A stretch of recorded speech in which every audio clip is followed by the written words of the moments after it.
खुलुमबाय। दिनै बुधबार बाराय गोजोन सुदेम फुंबिलिनि बयनिसिमबो गोजोन हामलायनाय जासिहरनाय थाबाय। बेजों लोगोसे नोंथांमोन गासैनिबो दिनैनि गोदान रादाबाव बरायबाय। दासिमनि मोननैसो गोदान खौरांखौ नोंथांमोननि थाखाय लानानै फैलायबाय। दिनैनि गाहाय रादाबाव दं। अल बड' स्टुडेन्ट इउनियनआ थांनाय 18 जुनावहाय बिरेन बसुमतारिनाव 80,000 रां लुथिनानै लांनाय आरो सना रुपा लांनायखौ लानानै 2 घन्टा धरना होदों।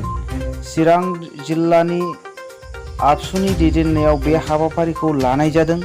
जोंनि बिटिआर ओनसोलाव गोजोन थासारि जानांगौ होननानै बिथांमोनहा थाबैनो दायनिगिरिखौ हमनानै साजा होनांगौ होननानै बिथांमोनहा 2 घन्टा धरना खालामदों।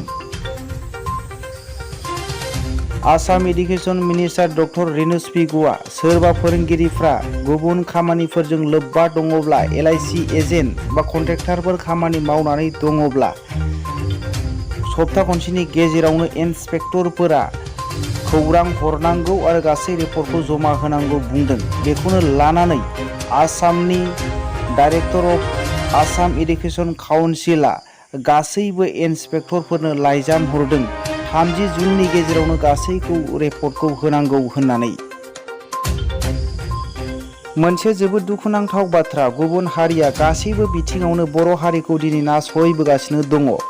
आसाम प्रतिदिन पेपारआ DID लिटिल मास्टारावहाय बादायलायनायाव भट होनो थाखाय nwjwrjwng नार्जारिनि मुङावहाय उल्था गुबुन नाम्बारखौसो साफायनानै होनायखौ जोङो नुनो मोननाय जायो।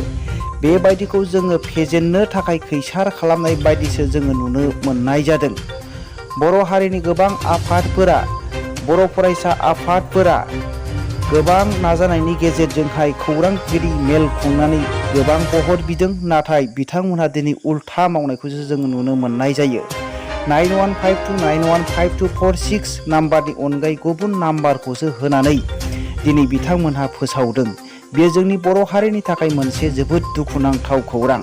बेनिखायनो गासै बर' हारिखौ आरो गासै ट्राइबेल सुबुंफोरनिसिम खावलायहरनाय 9152 915246 नाम्बारावहाय भट होनानै देरहासार जानानै जोंनि ट्राइबेल एबा बर' हारिखौ देरहासारनायावहाय सिनायथि होनायावहाय जाफुंसार जानो हानाय बायदि बयबो गोसो गुदुङै अननानै भट हो।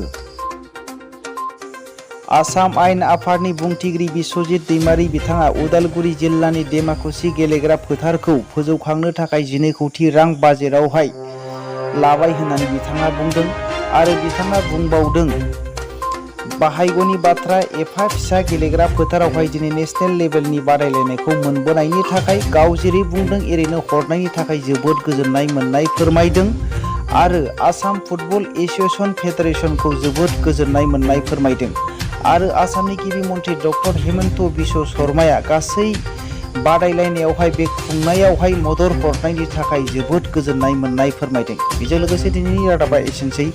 रादाबखौ जोबनायसिम खोनासंनायनि थाखाय बयनिसिमबो साबायखर थाबाय। रादाबाव गोदानै फैदोंब्ला अननानै लाइक खालाम आरो साबस्क्राइब खालाम। जै बर' हारिनि जै।